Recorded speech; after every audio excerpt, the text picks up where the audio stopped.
Nezir, welcome to the Leanpub launch video for the Python Interview Handbook 2020-2023. I was wondering if you could talk a little bit about yourself and about your book and who it's for. Thank you very much. Thank you very much. I'm Nezir Zahirovic. I'm born in the Bosnia. Last year and a half, I'm spending traveling by Indonesia, Southeast Asia.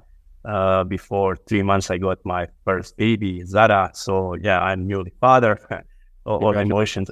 Thank you very much. All emotions are about my kid. And yeah, I had a lot of free time. So also I'm in software developer for last 18 years.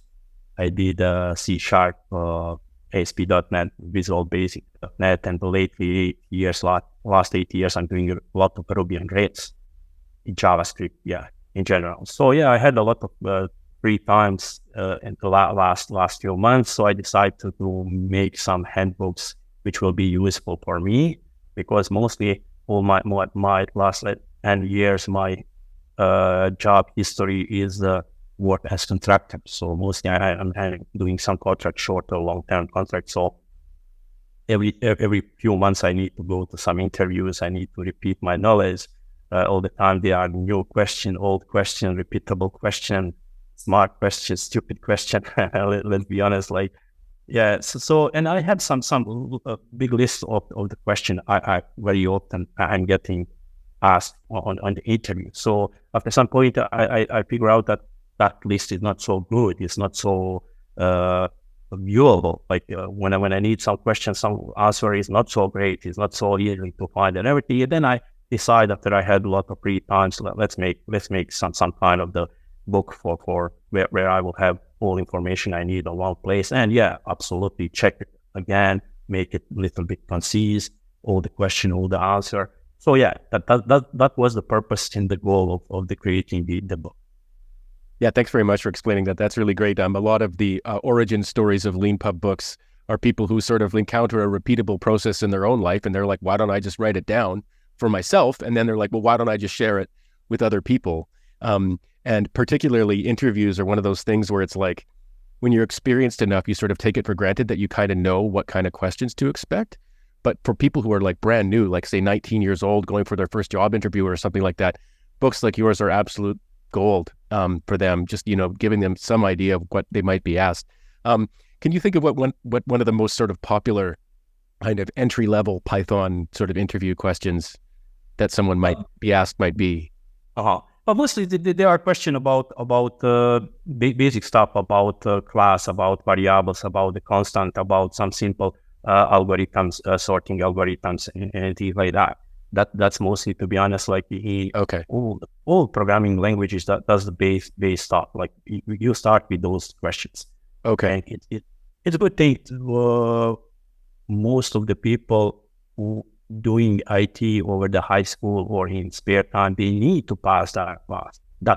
You cannot do programming if you don't know what is variable, what is the constant, and things like that. If you ever build anything, you need to do it with variables and constant and some small algorithms. It can be a basic algorithm, few lines, or some little bit advanced. But yeah, everybody is already familiar with some of the question. But what's the problem? Like mostly when you come to the interview, there is a little bit you can be a little bit confused. It depends how the interviewer asks you those questions. Like, do you understand actual question? I think one of the biggest problem is the interviewer side. We are all the time under the stress. Shall we pass or not? Do we know or not? And it's really important how interviewer feel you and how he present his question to you. That's the half of success of the good interview for the interviewing side. That reminds me of someone. I talked to someone once who said that they actually viewed their, like, on the interviewer side of the desk, they said they viewed it as kind of marketing for the company, right? And like, how good a job can I do as the interviewer? It can be really important. And that is an interesting dynamic to keep in mind when you're being interviewed, that the person interviewing you actually has a responsibility to do a good job too. And if they don't do a good job, maybe you don't want to work for that company. Absolutely. To be honest, like let's say I spent a little bit more time working with Ruby on Rails, and from 2018, I didn't even accept any coding interviews because they can be really, really stupid.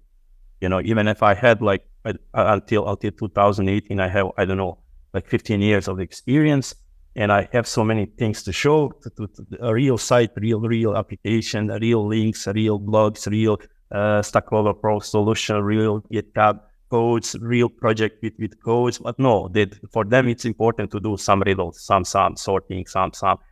And, you know, after some period, I try.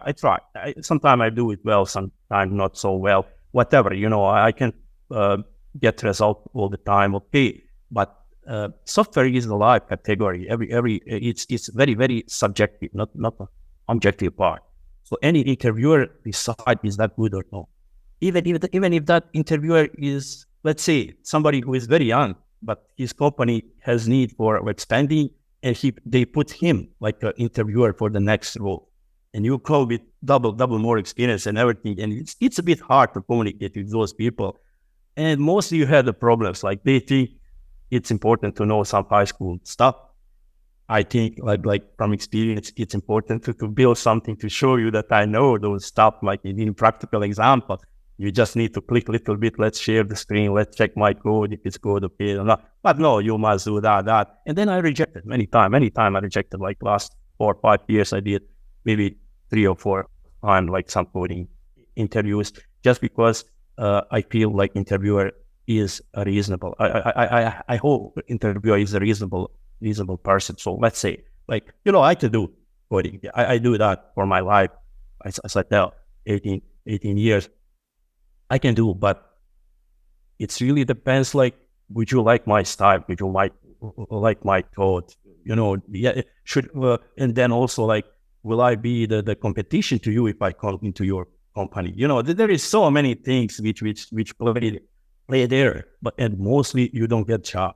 Mostly, if it's coding or something, it's so complicated, 4, 5, 6 staging.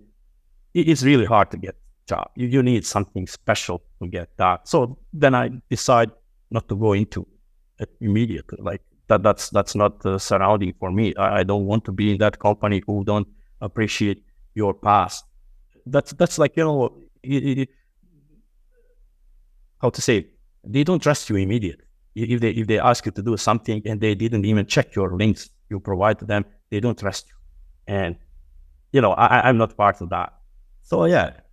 Yeah, no, that all makes very good sense. Very sort of hard-won experience over time, and if you're interested in this book, the Python Interview Handbook 2023, it's full of lots of really hard-won advice and sort of questions to answer and things like that. Really good if you're looking for a Python job. Well, thank you very much, Nezir, for being on this launch video. I always joke that I could talk to you for an hour and a half, every guest, but we're trying to keep these short. So thank you very much for taking some time out of your day to record this video with us. Thank you very much. It was my pleasure. Thank you.